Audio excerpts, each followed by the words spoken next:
ఈరోజు మనం ఒక చాలా చాలా ప్రత్యేకమైన గీతాన్ని విశ్లేషించబోతా ఉన్నాం. అవును. ఇది ఆధునిక స్త్రీ జీవితంలోని రకరకాల కోణాలను హిందూ దేవతల రూపాలతో ముడిపెడుతోంది.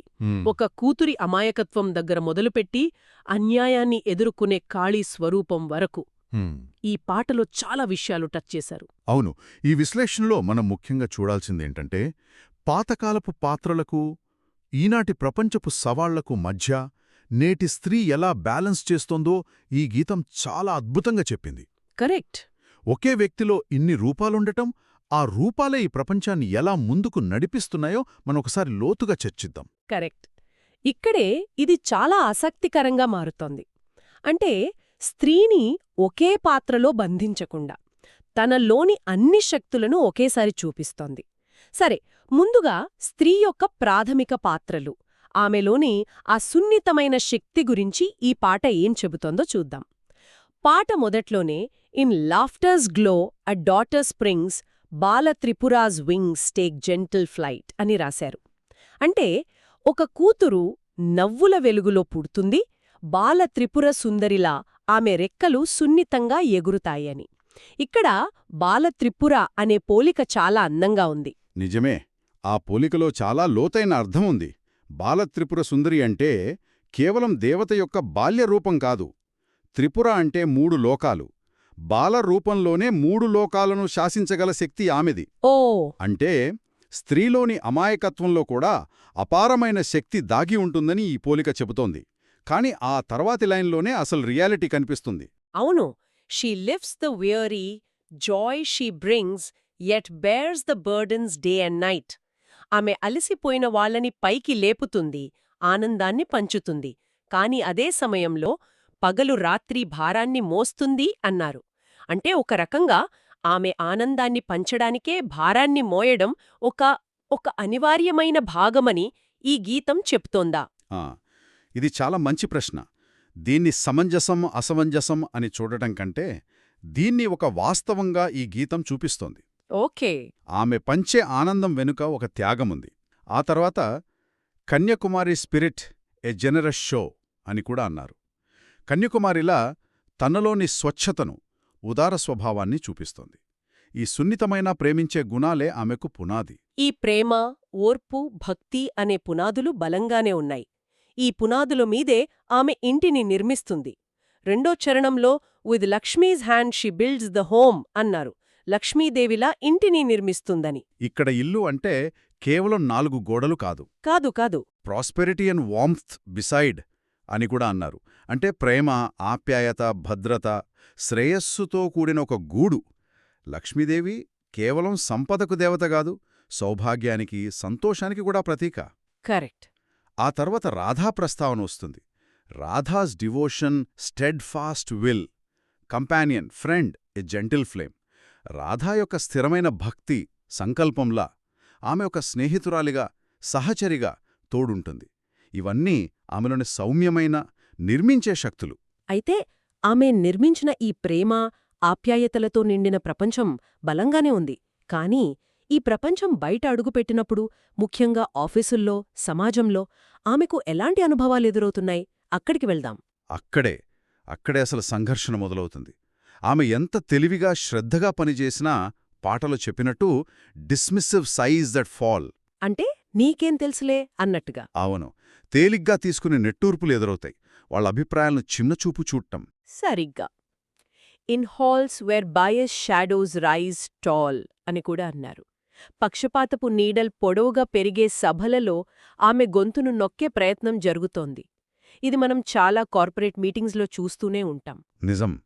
ఇక్కడే yet double burdens press her still through glassy walls and whispered blame అనే లైన్స్ వస్తాయి. ఈ ద్వంద్వభారం, గాజు గోడలు ఇవి చాలా ముఖ్యమైనవి. ఈ ద్వంద్వభారం అనే మాటను మనం తరచుగా వింటూ ఉంటాం. కానీ ఈ ఆధునిక యుగంలో దాని రూపం ఎలా మారింది? ఈ గీతం దాన్ని ప్రత్యేకంగా ఎలా చూపిస్తోంది? మంచి పాయింట్ అడిగారు. ద్వంద్వభారం అంటే కేవలం ఉద్యోగం, ఇంటి పని చేయడం కాదు. ఓకే. ఈ రెండింటితో పాటు వచ్చే మెంటల్ లోడ్. అంటే పిల్లల స్కూల్ ఫీజులు, ఇంట్లో సరుకులు, బంధువుల ఫంక్షన్లు, ఇలా అన్నింటినీ గుర్తుపెట్టుకుని మేనేజ్ చేయడం. దీన్ని థర్డ్ షిఫ్ట్ అని కూడా అంటారు. Third shift. అవును, ఇది కనిపించదు, కానీ ఆమెను మానసికంగా చాలా అలసిపోయేలా చేస్తుంది. మరి ఆ గ్లాసీ వాల్స్ సంగతేంటి? మనం సాధారణంగా గ్లాస్ సీలింగ్ అంటే గాజు పైకప్పు గురించి వింటాం. అంటే పైకి ఎదగకుండా ఆపే అదృశ్యమైన అడ్డంకి. మరి ఈ గాజు గోడలు అంటే ఏంటి? ఈ గాజు గోడలు అనే పదం ఇంకా శక్తివంతమైనది. గాజు పైకప్పు అంటే మీరొక స్థాయి వరకు వెళ్ళి అక్కడ ఆగిపోతారు. అవును. కాని గాజు గోడలు అంటే కొన్ని రంగాల్లోకి లేదా కొన్ని చర్చల్లోకి అసలు ప్రవేశించకుండానే పక్కల నుండి అడ్డుకోవడం. ఓ, అంటే ఉదాహరణకు, ఒక ముఖ్యమైన మీటింగ్కు ఆమెను పిలవకపోవడం, లేదా ఒక కీలకమైన ప్రాజెక్టులో ఆమెకు అవకాశం ఇవ్వకపోవడం. ఇది చాలా సూక్ష్మమైన వివక్ష. పైకి వెళ్లడం కాదు, అసలు ఆ గదిలోకే రానివ్వకపోవడం అన్నమాట. వావ్! ఇది చాలా లోతైన విశ్లేషణ. ఒకవైపు సంప్రదాయం వెనక్కి లాగుతుంటే tradition shade will not release, మరోవైపు ఆధునికత ముందుకు నడిపిస్తోంది. ఈ రెండిటి మధ్య నలిగిపోతూ ఇన్ని అదృశ్యమైన గోడలనెదుర్కొంటూ ఇంత గందరగోళంలో ఆమెకు దారి చూపేదేది? పాటలోనే దీనికి సమాధానముంది. అవును, ఇక్కడే సంగీతం కొంచెం వేగం పుంజుకుని Saraswati's wisdom lights her path అనొస్తుంది. సరస్వతీదేవి జ్ఞానం. అవును, సరస్వతీదేవి జ్ఞానం ఆమెకు దారి చూపిస్తుంది. ఆ జ్ఞానంతోనే ఆమె బ్యాలెన్స్ చేస్తుంది.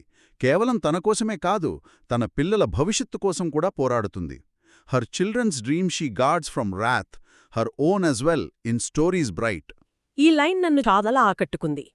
తన పిల్లల కలలను కాపాడుకుంటూనే తన సొంత కలలను కూడా కథల రూపంలో బతికించుకుంటుంది. అంటే తన కలలను పూర్తిగా చంపుకోకుండా ఏదో ఒక రూపంలో వాటిని బ్రతికించుకోవడానికి ప్రయత్నిస్తుంది. Correct. Though time is short, demands are tall, she juggles life, she gives her all. సమయం తక్కువ, డిమాండ్లెక్కువ, అయినా అన్నింటినీ సమన్వయం చేస్తుంది. ఇది ప్రతి తల్లి చేసే ఒక సర్కస్ ఫీట్ లాంటిది. అయితే కేవలం జ్ఞానం, ప్రేమ, ఓర్పు ఇవి మాత్రమే సరిపోవు. ఇన రూపం అవసరం. అందుకే ఆ తర్వాత పాట యొక్క టోన్ పూర్తిగా మారిపోతుంది. ఆమెలోని మరో రూపం బయటపడుతుంది. అవును, ఇక్కడి నుంచే సంగీతం, గానం రెండూ చాలా బలంగా, తీవ్రంగా మారతాయి. Durga's fierce courage guards them all, her justice answers duties call అనే లైన్స్ వస్తాయి. అవును, దుర్గాదేవి యొక్క తీవ్రమైన ధైర్యం తన వాళ్లందర్నీ కాపాడుతుంది. ఆమె న్యాయం, కర్తవ్యం పిలిచినప్పుడు సమాధానమిస్తుంది. అంటే ఆమె తన కుటుంబాన్ని, తన విలువలను కాపాడుకోవడానికి ఆ రూపాన్ని తీసుకుంటుంది. ఇక్కడ మనం గమనించాల్సిన విషయమేంటంటే, ఈ ఉగ్రరూపం కారణం లేకుండా రాదు. అది ఒక ప్రతిచర్య, ఒక రియాక్షన్. అవును. Though threats persist, the world resists, she stands her ground, her fists held high అనుంది. బయట ప్రపంచం నుండి బెదిరింపులు ఎదురైనప్పుడు, వ్యవస్థ ఆమెను వ్యతిరేకించినప్పుడు ఆమె తన బలాన్ని ప్రదర్శించాల్సి వస్తుంది. తన ఉనికిని కాపాడుకోవడానికి పిడికిలి బిగించాల్సొస్తుంది. దుర్గా అంటేనే దుర్గమమైనది. అంటే ఎవరూ ప్రవేశించలేని కోటలాంటిది. తన వాళ్ల చుట్టూ ఆమె ఒక రక్షణ కవచంలా మారుతుంది. కాని అదే సమయంలో ఆమెలోని సున్నితత్వం పూర్తిగా పోలేదు. Lalita's touch, so soft, so kind, she heals, she soothes, she brings relief అని కూడా వర్ణించారు. అవును, లలితాదేవిలా మృదువుగా ఉంటూనే గాయాలను మాన్పుతుంది, ఉపశమనాన్ని ఇస్తుంది. ఈ రెండింటినీ ఒకేసారి ఎలా బ్యాలెన్స్ చేస్తుంది? ఒక పక్క దుర్గలా పోరాడుతూ, మరోపక్క లలితలా ఓదార్చడం. అద్భుతమైన పాయింట్. దాని వెనుకే అసలైన సంఘర్షణ ఉంది. ఆ తర్వాతి లైన్ చూడండి. ఏంటది? Yet hides her faith within her mind and bears alone her secret grief. అంటే తన నమ్మకాన్ని మనసులోనే దాచుకుని తన రహస్య దుఃఖాన్ని ఒంటరిగా భరిస్తోంది. ఓ, ఇది మనం ఎందరో మహిళల్లో చూస్తాం. ఆఫీస్లో ఒక పెద్ద ప్రాజెక్ట్ గెలిచిన రోజే ఇంట్లో ఒక క్లిష్టమైన సమస్యతో బాధపడుతూ ఉండవచ్చు. కాని ఆ రెండింటినీ కలపకుండా నవ్వుతూ ముందుకు సాగుతారు. నిజమే. ఆ అంతర్గత సంఘర్షణ, ఆ మానసిక స్థైర్యం అద్భుతం. చివరికి పాట పతాక స్థాయికి చేరుకున్నప్పుడు ఆమెలోని పూర్తి శక్తి బయటపడుతుంది. క్షమించాలి, ఇక్కడ కాళీ, చండిక ఈ రెండు రూపాల ప్రస్తావన ఒకేసారి వచ్చింది. రెండూ ఉగ్రరూపాలే అయినా వాటి మధ్య ఏదైనా తేడా ఉందా? ఈ గీత రచయిత రెండింటినీ ఎందుకు ఎంచుకుని ఉంటారు? చాలా మంచి ప్రశ్న. ఇది కేవలం రైమింగ్ కోసం వాడింది కాదు. దుర్గా అనేది రక్షణాత్మకమైన ఉగ్రరూపం. అంటే తనను తన వాళ్లను కాపాడుకోవడానికి వచ్చే కోపం. ఓకే. కాని చండిక, కాళి అనేవి అవి విధ్వంసకరమైన, పరివర్తన తెచ్చే ఉగ్రరూపాలు. పరివర్తన. అవును. There thunder shakes injustice down. వారి గర్జన అన్యాయాన్ని కూల్చివేస్తోంది అని వర్ణించారు. ఇక్కడ ఆమె కేవలం తనను తాను కాపాడుకోవడం లేదు, అన్యాయమనే వ్యవస్థనే కూల్చేస్తోంది. ఇది సహనం నశించి తిరుగుబాటు చేసే స్థాయి. అంటే ఇది కేవలం ప్రతిఘటన కాదు, ఒక విప్లవం లాంటిదా? ఖచ్చితంగా.